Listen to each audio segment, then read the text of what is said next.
Olá pessoal, tudo bem? Eu sou a Carmen do blog O Que Vi do Mundo e neste vídeo eu venho fazer a atualização de um projeto de leitura. Eu venho falar dos 100 livros essenciais da literatura brasileira, um projeto que eu estou seguindo e de quando em quando eu faço a atualização. Antes eu estava fazendo com mais frequência, a cada 3 leituras eu via fazer um vídeo para vocês. Agora, como eu estou envolvida em vários outros projetos, desafios e tal, eu não consigo fazer uma atualização com tanta frequência assim. Se vocês se interessarem em saber quais são esses 100 livros, né, eu estou me referindo àquela relação da revista Bravo, que elegeu 100 livros que são essenciais da literatura brasileira. Eu vou deixar o post aqui embaixo, nesse post eu tenho a relação dos 100 livros, aí eu marco o que eu tenho, não li, o que eu não tenho, o que eu já tenho, já li e indicação para resenha e todos os vídeos de atualização do projeto, né, em que eu estou comentando algumas leituras.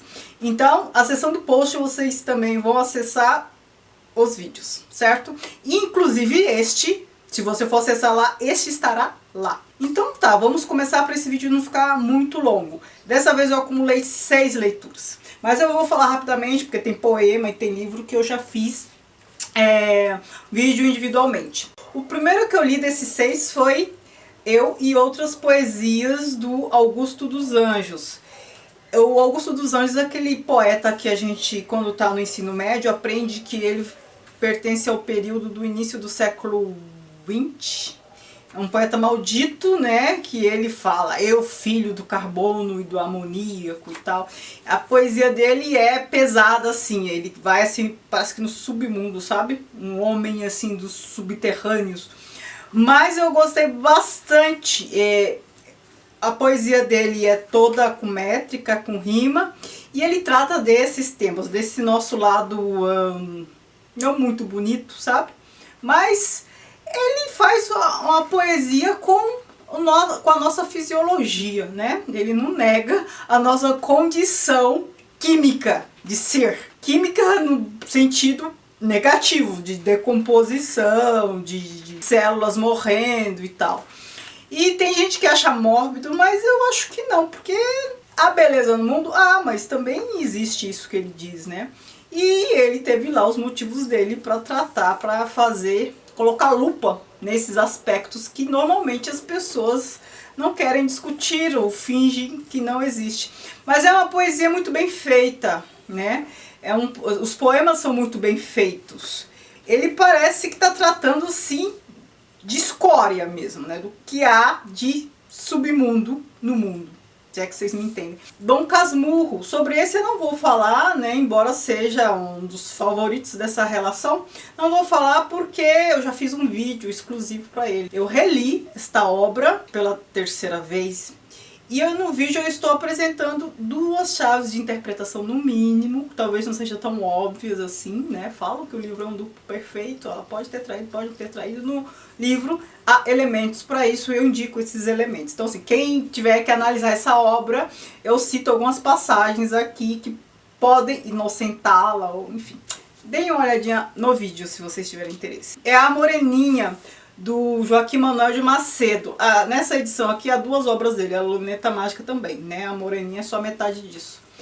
Só que tá na relação apenas a Moreninha. Ainda bem que o Luneta Mágica não tá, porque eu achei péssimo esse livro. A Moreninha já é bem interessante. A narrativa é super gostosa, né? Considerando que a gente está tratando de uma obra romântica, e aí a gente tem que lembrar dos elementos constitutivos de uma obra, de um romance romântico. Essa obra é um bom exemplar de um romance romântico. A narrativa é fluida, interessante, gostosa. Até a história aqui também tem um enredo interessante, não é tão feijão com arroz como várias outras histórias são desse período. A história começa com a reunião entre jovens amigos e dentre eles um não se apaixona por mulher nenhuma e não fica com mulher por muito tempo e tal. Eles fazem uma aposta. Um deles convida os outros para ir na ilha de Paquetá, eu acho, passar o fim de semana na casa da avó dele, passar um fim de semana em família. E aí ele disse que apostava que o outro iria se apaixonar no período e tal. E aí eles vão. Nessa ilha de Paquetá, esse rapaz, que não vou lembrar mais o nome, mas o que não se apaixona, ele conhece a irmã desse que convidou e ele acaba se apaixonando por ela. Ela é a Moreninha, né? Só que ele fez um pacto na infância com uma garota né? E ele prometeu se casar com ela. E então ele fica nessa situação. Tem um pacto lá, tem a moreninha que ele gosta, e a moreninha é uma figura encantadora, ela debocha muito dos outros, é muito espoleta, ela é cativante, né?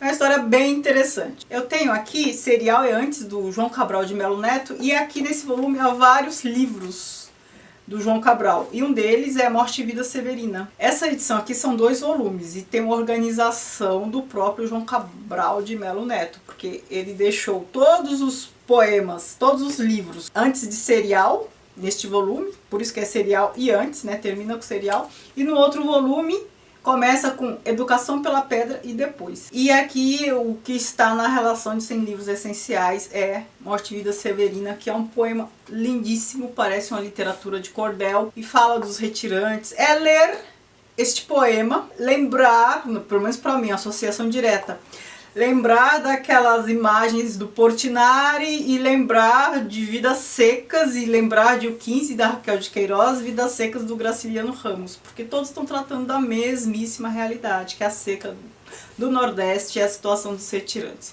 E esse poema é lindíssimo, lindo, lindo, lindo, musical, comovente. O Guarani, do José de Alencar. Este é um dos romances indianistas dele. Eu li há pouco tempo, quem me acompanha viu que eu li Iracema, que também é indianista e é bem menor. Do Iracema eu não gostei muito.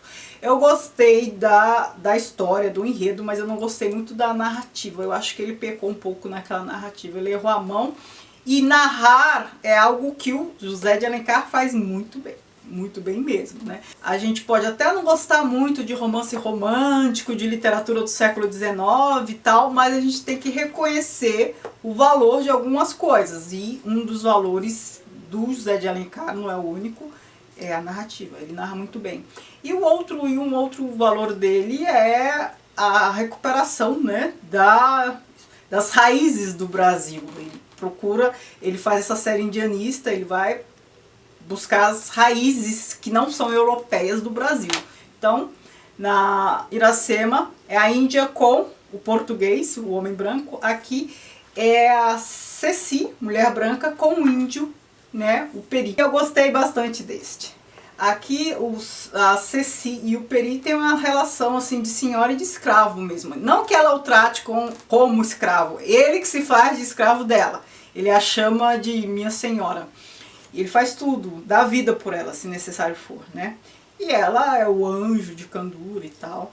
E o que eu gostei nesse livro é que tem muita ação, assim, muita ação, né? Tem umas coisas que eu considerei um pouco exageradas, né? De ele lutar com a onça e tal. E esse servilismo dele também eu acho muito exagerado, mas é uma história muito bonita. E é gostosa de ler e é interessante porque é muito dinâmica, tem muita ação, parece um romance de aventura, inclusive. Obra completa de Murilo Rubião. O Murilo Rubião é um autor mineiro que só escreveu contos, né, no âmbito literário. E ele publicou vários livros de contos, e aqui estão todos os contos publicados por ele, né, por isso chama obra completa, óbvio.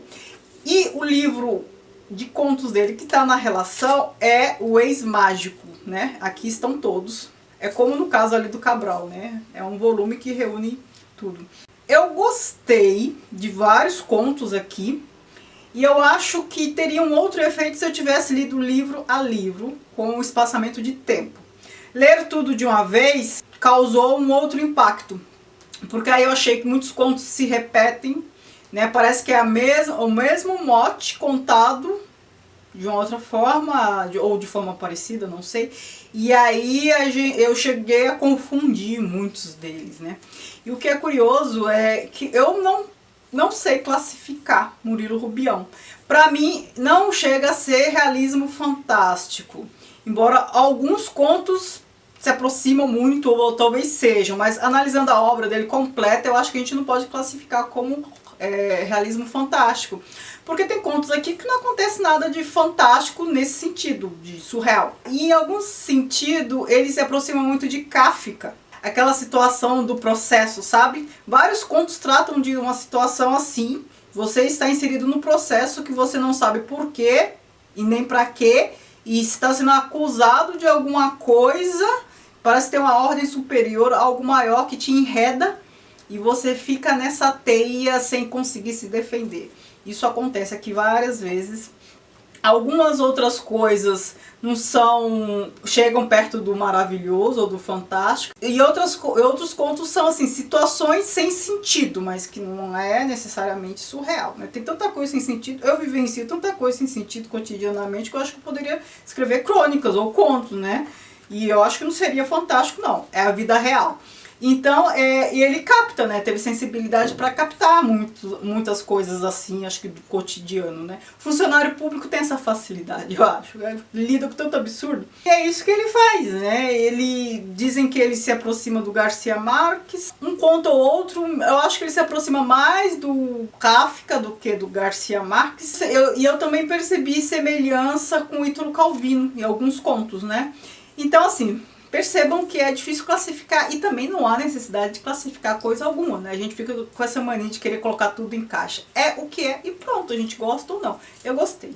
E o que eu adquiri recentemente foi apenas Bagagem, de Adélia Prado, que eu adquiri no sebo.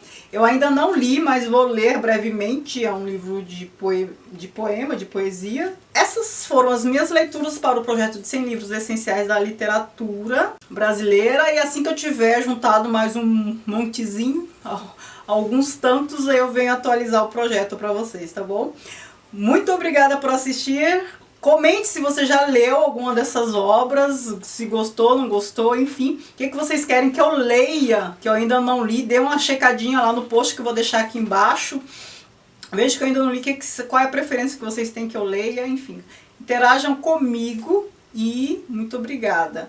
Não se esqueça de se inscrever no canal e de me seguir nas redes sociais. O Que Vi do Mundo, Snapchat, Facebook e Instagram. Obrigada. Tchau, tchau.